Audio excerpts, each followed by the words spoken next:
I recorded this interview with Gary Hargraves on 4BC yesterday about the March for Australia on Sunday, the 31st of August, and why I hope to see you there.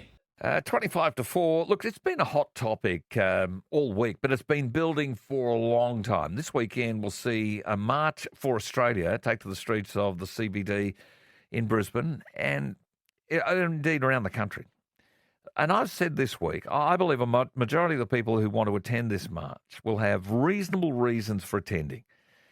And frankly, the only danger I can see with any of these public protests is that they're only as credible as the most stupid conduct which could exist within the crowd of marchers. It's just as simple as that. The weakest links. And the left are really good at this. They could infiltrate this. So far, organisers of the march have kept a pretty low profile. Maybe they don't want to make it about themselves. I don't know. And some say that there are links to some pretty ordinary, nefarious kind of groups. But I've got to say, this bloke is somebody who I count as a common sense Australian. He's joining me in the studio. He's one of the organisers, a regular voice on this show, Scott Chalon. He runs the Brisbane-based home renovator, the QHI group. And Scott, you're the first person that's actually put their head up and said, I'm helping to organise this. What's your core grievance? Why do you want to do this? Well, I think you've had me on enough times now, Gary, and heard me whinge and whine about what we see happening in the country with regards to the building industry in particular. I think that you reach a point where you go, well, I can keep talking about it, or I can also take some action here. And there was a void to fill with regards to this March for Australia. And I, in discussion with some of the organisers who reached out to me, went, this is a great place to keep the argument in the sensible centre where it should be, to stay away from identity, and let's talk about ideas, because that's what this should be about. Yeah. Let's identify the interests and the ideas. Let's hope it is, because, I mean, seriously, I think there is this risk that someone will infiltrate it. That's all I'm worried about. Well, that's always the risk with any rally, protest, people movement. But this is how democracy works. It's not meant to be pretty all the time. Now, I have a feeling, and I'm sure you do too, that there's a pretty strong feeling out there about the way immigration is being handled in this country. We haven't had a proper debate about what Australia should look like, what we're evolving towards, and how we get there, what's the best way to do it. We threw the doors open after COVID with very little forethought with regards to how we were going to service all these people coming in, the infrastructure, for example, how we were going to build what we need. Now we've got the Olympics looming at us in Queensland here, as you know. And people are justifiably concerned. And it's, I think, flames being fanned by some who are against this march. Of course. Who are saying, oh, this is racist, you're picking on groups. I mean, I feel sad that the Indian community have now been whipped up, and there's a lot of very productive people in the Indian community of Queensland saying they're worried the CBD would not be a safe place to be this Sunday. I mean, what do you say to them? I say to them, come on down and get involved and wave the flag for Australia. You wanted to be here. Be with us and be a part of us. Look, one of the reasons I stepped into the breach here was because I wanted to make sure that we kept this debate civil and that we made sure we had credible people behind it. This is about ideas and interests. It's not about identity. And what's really grinding my gears right now is the politicians in this country that keep dragging this back to identity. And that's because they have a vested interest in maintaining the status quo for financial reasons and revenue reasons. I think they've also seemingly have a political ambition to keep Australia divided, to treat us as separate tribes. Yep. That's the thing that upsets me. I mean, we saw the sort of media storm built around questions being put to one federal member yesterday. And look, I'm not going to re-prosecute that, but let's face it, that kind of divisive stuff, picking on identity, as you say, is a problem, and it's not good enough. It shuts it down every single time, and that's why they do it. They don't want to have the conversation. I want to have the conversation. Millions of Australians want to have the conversation. This is how we have a sensible direction towards the future. And so, look, I say to anyone out there, come on down, march for the country on Sunday, show the leadership and the politicians that Australia is concerned about where we're heading, not who we're heading there with. But we want to make sure that we've got good plans in place so that we can have the best country possible. Shouldn't have to undermine that. Well, and then you're hearing stories out of down south where a number of federal members are refusing to hand out Australian flags to constituents, as they should be able to do upon request. You can actually request a flag from your local member. Do you want people bringing flags? 100%. I want to see so many flags out there. It's not funny. I want to see Australia everywhere. I want to treat this like every other time we get to celebrate our country. We have the best country on the planet. I'm ridiculously biased about that. I've done a lot of traveling around the world over the years, Gary, as have you, and we love it every time we come back here for a reason. Now, look, we know we've got problems and we've got issues and we need to deal with it. Sunday is about defining this moment and saying we aren't prepared to just go forward blindly, being called racist every time someone says, hey, why are we doing it this way? Maybe there's a better way to do it. What's a more sustainable way to do this to make sure that we have the best standard of living in the world? So it's not about race or religion. This is about raw numbers, the big numbers coming into Australia. I keep saying that. I keep saying I can understand why. I'm just offering the caution of, being worried about being caught up in all of that. I mean, you've stuck your head up now. What do you know about the other organisers? Yeah, well, the other organisers, there's some pretty big profiles there from some of the social media platforms, and for good reason they've maintained anonymity. Now, the reasons for that were because we've seen how the media works, and no offence to the organisation you're a part of here, but the fact is in Australia, you put your head above the parapet, you become a target. Now, I know that I will be targeted and called a racist and called a national socialist and all the rest of it for being a part of this, because that's where some of these people in this country want to take this argument. But I'm telling you now, this is about being sensible and it's about ideas and the best interest for the country. Identity has nothing to do with it. So these people, for good reason, kept themselves down low, profile low.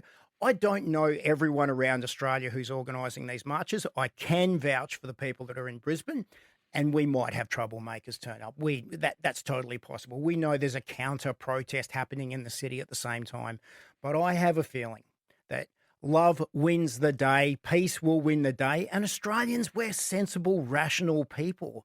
If anyone wants to threaten or cause problems, I can guarantee that's going to be shut down pretty quickly by what will be a really enthusiastic, happy, family-friendly crowd. Okay, so you're going to speak at a rally afterwards, is that right? Absolutely, Gary, and that's one of the reasons I wanted to get involved. I wanted to speak. I want to help people understand what I see happening as a business owner of 16 years in this country, having employed hundreds of people, done everything I should do, paid a ton of taxes over the years. I served in the Defence Force. I've been a part of this country, and I want to help shape where it's going next. And there's no silver spoons in your mouth, is there? I mean, you everything you've got, you've had to get yourself. Mate, I came from nothing. A single mum, 24 schools to finish year 12, and built everything I've got, bootstrapped it all myself, and here we are today. So there's no chip on your shoulder. Look, I know you enough to know that there's no chip on your shoulder. You are genuinely passionate about our country. You want better for the next generation to come. 100%. 4 daughters. I'm invested all in this place. And I don't want to be having conversations with other business owners about ways to try and offshore assets and cash because Australia is a dead end. Now, in the last week, we saw the CEO of Woodside, BHP, and BlueScope all come out saying that they can't afford to invest in Australia. This should be scaring the heck out of everybody right now. I'm a small to medium enterprise and I see it at my end, and we've got the big guys now, the big companies in this country that are saying the same things that I am. There's problems here. We can't get approvals. We can't move forward. We can't invest. And if just one example of that is the Narrabri gas project that was meant to supply the east coast of Australia with gas, keep our gas prices low so that we had affordable energy. 15 years in approvals and still no stamp yet. 15 years, mate. Yeah. It's not working. And if you want to put up a wind farm in the block next door to that gas project, it would have gone in 15 years ago. Well, they're fast-tracking that now. And Everything in New South Wales in that regard, I know, I've spoken to people in country areas that have been trying to get stuff done, and until they want to put a wind turbine on their farm, nothing happens quickly. There's mountains of paperwork. So in my mind and in the mind of a lot of people I talk to, this migration number is really one of the key drivers that's feeding this bureaucracy in this country with fake numbers to try and prop up the GDP, keeping Treasury happy, keeping house prices ridiculously pumping. Stamp duty is great for state governments. Federal governments love the taxes they collect on new home builds. I mean, there's multi-layered revenue collections for government here. They don't want to change that easily, mate. So you're in the house building business. We talk about building things with you all the time. People coming here, there are people living in tents. I know down through to Bow Desert and out at Esk along the Esk Creek area, in that Sandy Creek area and so forth around Esk. There are people living in tents. These are Australians who've got no roof over their head. Is that going to get fixed anytime soon? It's not going to get fixed until we deal with the amount of people here first and that are coming into the country. Australia has 2.7 million temporary visa holders right now out of a population of 27 million people. 2.7 million. 2.7 million. I mean, this is a crazy number. It's down from 2.9. You're saying 10% of people living in Australia right now on temporary visas? On temporary visas. And not only that, Gary, since you were in politics, in federal politics, right, this population of Australia has gone up by 7 million people. From 20 million to 27 million, we're forecast to hit somewhere around 31, 32 by the time 2032 rolls around. You know as well as I do, we're not building enough infrastructure to keep up with that, and we certainly can't build enough houses. Well, they're talking inheritance taxes. If you've got a spare room, they're going to come round and maybe tax you if you don't rent it out. I mean, everywhere you turn, everybody who's here now is paying a price for I don't know what we're actually out to achieve as a government. Well, look, I run a business. So for me, I'm looking at the bottom line every single day. Am I making profit? Is this venture where we're going in the direction of the company right now good for the business? Because we've got families to feed. Now, if something isn't working, I've got to reduce costs or reduce liabilities somewhere. Our federal governments, our state governments don't look at it from that perspective. We have $1 trillion in federal debt. We're propping up the economy by bringing in people at, what did I hear the other day? 1,500 people per day coming to Australia right now.